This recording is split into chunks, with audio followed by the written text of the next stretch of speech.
En las sociedades prehistóricas, el ser humano creía en los mitos. Se asustaba ante cualquier circunstancia adversa. Por ejemplo, oía un trueno y se imaginaba que era una realidad arquetípica superior que escapaba a su consciente.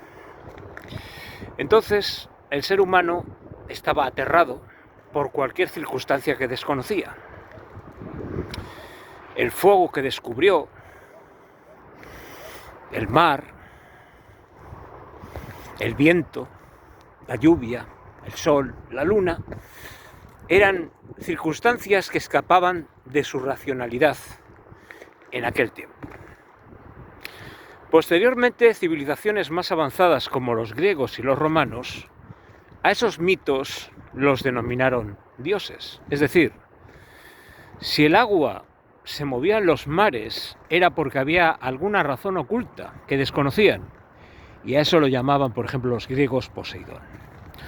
Poseidón era el dios del mar, el dios que regía los movimientos y las oscilaciones que existían. Pasamos del mitos al logos en la antigua Grecia, y ahí surgieron los dioses. Bien, una evolución posterior en la cual los judíos eran también politeístas en aquellos tiempos, salvo posteriores épocas en las cuales inventaron a un dios único.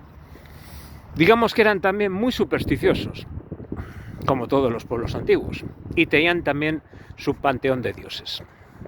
Entonces, en ciertas Biblias, como la cristiana y la judía, aparecen los Elohim, que eran como una especie de padre de los dioses. Así es como aparecen muchos fragmentos de la Biblia.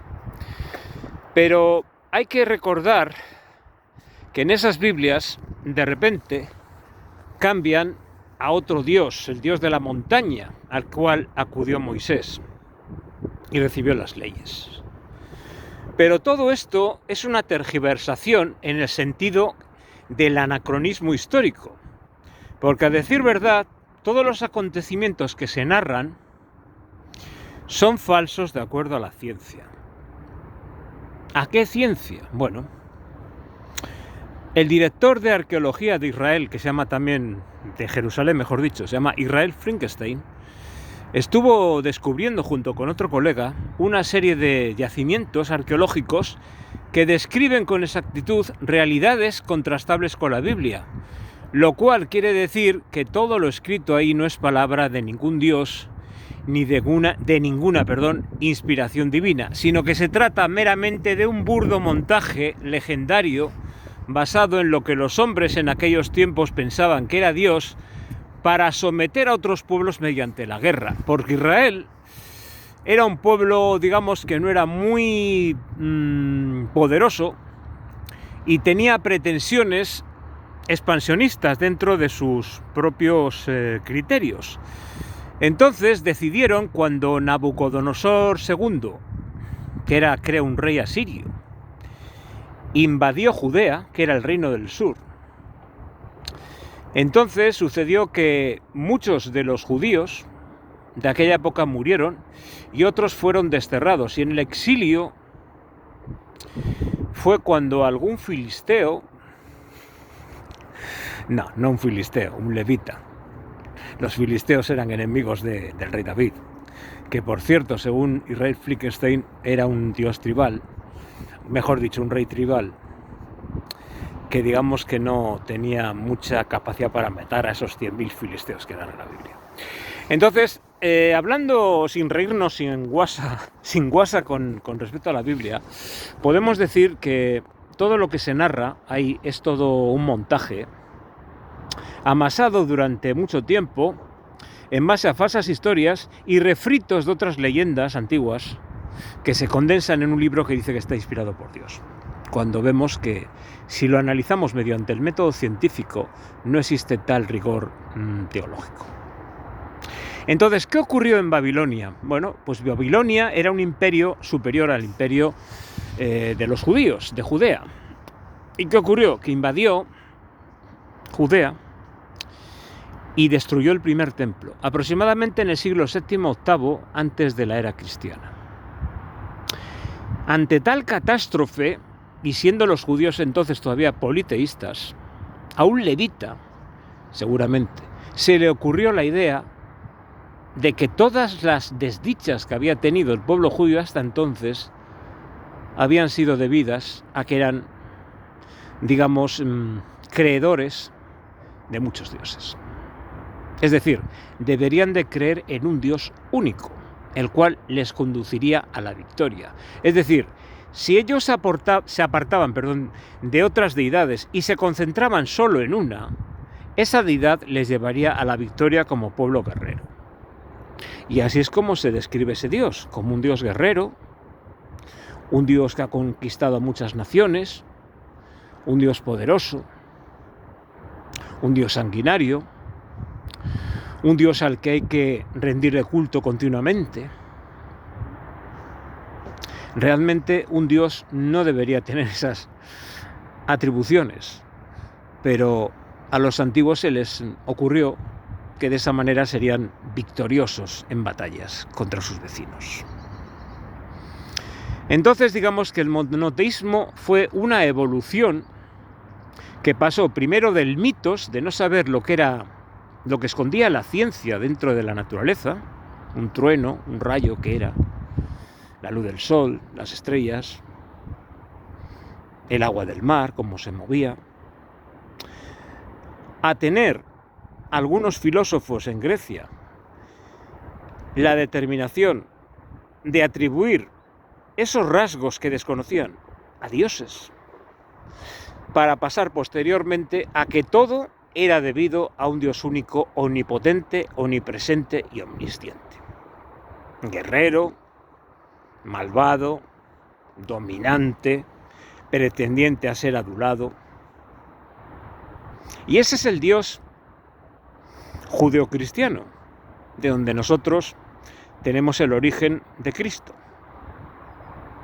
Si ustedes además leen la novela, que más que novela es narración de la realidad, año 303, inventan el cristianismo, ustedes se darán cuenta que la Iglesia fue originada por un propósito netamente político. Es decir, la Iglesia fue una especie de resorte que intentó ejercer Constantino I en el año 325 después de la era cristiana en el concilio Nicea I, a través de varios escribas, a los cuales uno de ellos, según el doctor ingeniero industrial Fernando Conde, atribuye la idea original de que había que inventar un Dios que sintetizara todo para que el Imperio Romano se salvara. Es decir, el cristianismo en sí es una mentira. Otra cosa es que el Jesús histórico realmente existiera, cosa que puede ser, porque ocurrió que más o menos en la época en que Cristo existió, hubo una ocupación romana. Y claro, ¿qué pasaba? Que había un grupo de los judíos llamados celotes que eran enemigos acérrimos de los romanos, igual que por ejemplo en el País Vasco ha habido gente muy enemiga de España por la independencia y tal, que nos han ocupado y tal, cuando España realmente nadie la ocupa, porque en el País Vasco somos españoles lo mismo que... Pero bueno, en aquellos tiempos era diferente, es decir, sí que es cierto que hubo una ocupación del Imperio Romano y los celotes eran, digamos, como unos terroristas de la época que intentaban hacer atentados contra el orden establecido. Es decir, eran una resistencia como ahora, por ejemplo, Israel, que están contra los de Hamás, y muchos dicen que toda la culpa la tienen Israel, que es un estado sionista, tal cual. Pero hay que recordar que los judíos durante toda la historia han estado manchados de sangre por la falsa atribución de que fueron los que mataron a Cristo, cuando eso es una falsedad histórica, en cuanto que Cristo es meramente un mito. Es decir, profetas, gente que se van de la lengua y bla, bla, bla, bla, bla, y predican, hay 100.000. En YouTube hay muchos. Pero a la hora de la verdad, el Hijo de Dios realmente es una concepción antropomórfica que ha sido invento del hombre. Es decir, si hubo un predicador, vete tú a saber lo que dijo, porque según las escrituras de San Pablo, que vaya usted a saber que las escribió realmente, porque yo ya dudo que fue San Pablo, todo lo que eso nos dice del cristianismo es falso, en cuanto que él ni siquiera conocía ese ser. Por lo tanto, todas las religiones son un invento del hombre y no sabemos realmente lo que significa Dios. Yo lo único que puedo observar a través de la naturaleza es el devenir del mañana. Es decir, siempre habrá un mañana. Siempre habrá un mañana. En el futuro siempre puedes proyectar un mañana. Si eso lo puedes proyectar hacia el sentido contrario, siempre habrá un ayer. Entonces eso de que hay un principio y un fin para el universo, eso es matizable. Y realmente yo he visto los episodios de Carl Sagan, de muy pequeño, cuando tenía unos 8 o 10 años, y me quedé con la copla de que, bueno, nosotros llamamos Dios a un ente que dice que lo ha creado todo, pero si el universo de alguna forma siempre ha existido y se ha regenerado o ha vuelto a ser otra vez recomponiéndose todo, porque la materia y la energía siempre está ahí, ¿qué pinta Dios en todo esto? Es para pensarlo. Yo realmente creo que las religiones son invento del hombre, no son inspiración divina, porque Dios no puede ser más que, para mí, el conjunto de todo cuanto existe. En ese sentido, no en un sentido espiritual, en un sentido simplemente físico, racional, nosotros seríamos células de un ser que no entendemos. Y a través de la matemática, de la ciencia, de la física, de la química, de la biología, de la zoología, de la genética, de la geología, vamos descubriendo cada vez más cosas de ese ser.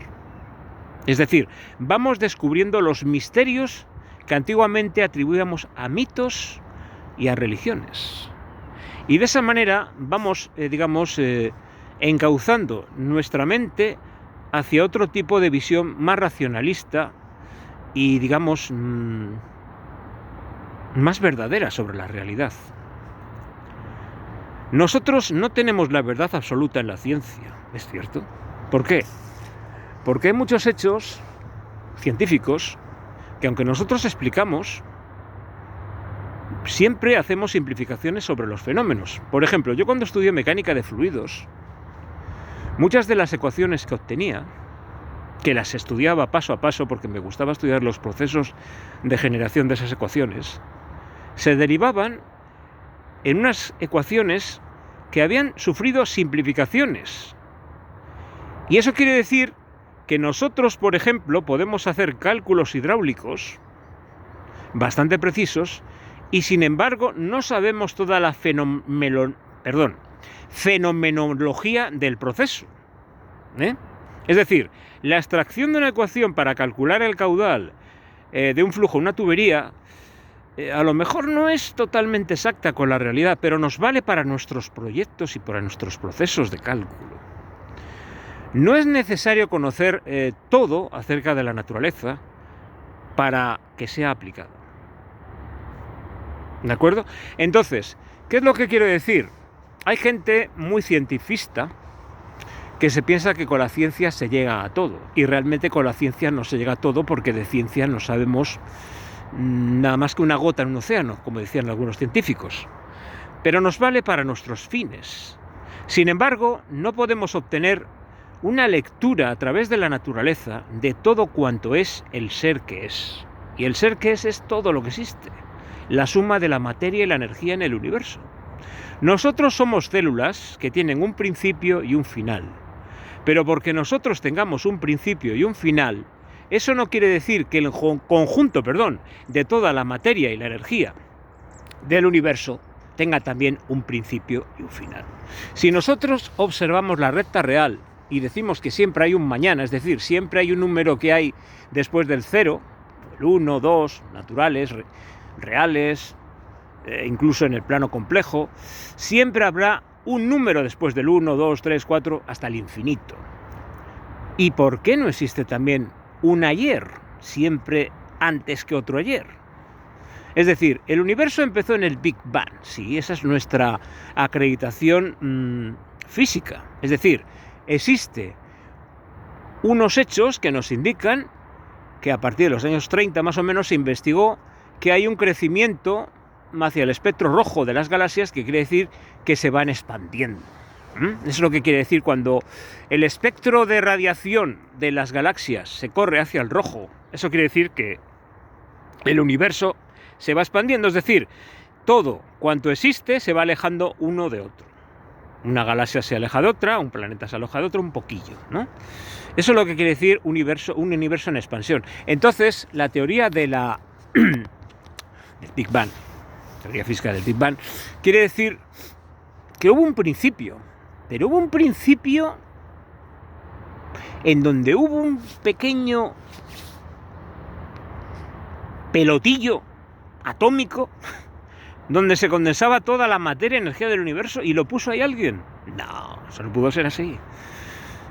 Eso únicamente pudo ser una regeneración de un universo anterior que confluyó en ese punto singular. Y de ahí sucedió que se inició otro universo. Porque para mí existen universos concatenados, es decir, universos que empiezan y acaban y la materia y la energía de alguna forma subsiste eternamente. Entonces, si un universo es eterno y no tiene creación, ¿qué hace Dios en toda esta ecuación? Para mí no existe. Es decir, el universo es el ente que lo sabe todo. Y nosotros somos células. ¿Pero qué es ese ente? Ese ente hace que nosotros digamos cosas malas, nos hace incitar la violencia, nos hace hacer cosas bien, nos hace hacer cosas mal. Pues no, somos nosotros mismos los que hacemos las cosas malas. No ese ser, ese ente, el universo, eterno. Por tanto, la concepción de Dios es muy diferente a lo que ustedes han pensado. Ahora, esto es simplemente una opinión. Lógicamente yo tampoco digo verdades absolutas porque no soy nadie para hacerlas. Es mi opinión. Pero claro, digo una opinión de una forma muy vehemente. Pero tampoco intento convencer. Solamente le intento hacer dudar de lo que usted cree. Porque realmente usted, ¿qué es lo que cree? ¿Que un Dios existe y le manipula a usted? ¿Que un Dios perfecto ha creado la imperfección? ¿Le ha creado usted un ser imperfecto a todas las cosas que existen? ¿Usted ve los árboles en el campo? ¿Se ha fijado cómo son? Hay árboles que yerguen bien, otros están torcidos, otros son más altos, otros son más bajos. Hay pedazo de tierra que está mal cultivada, otro que crece bien, hay gente que es rica, otra que es pobre. Entonces, ¿por qué no todos somos felices o contentos? ¿Es por Dios? No. Es porque la naturaleza es así. No hay que echar las culpas a ningún Dios. Empecemos por echarnos las culpas a nosotros mismos de lo que nos ocurre.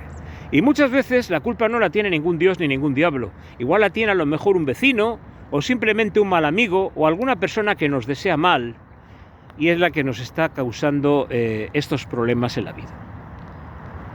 Aléjense de los falsos dioses y crean en ustedes mismos. Y déjense de maldecir o bendecir, porque ustedes son el problema de ustedes mismos.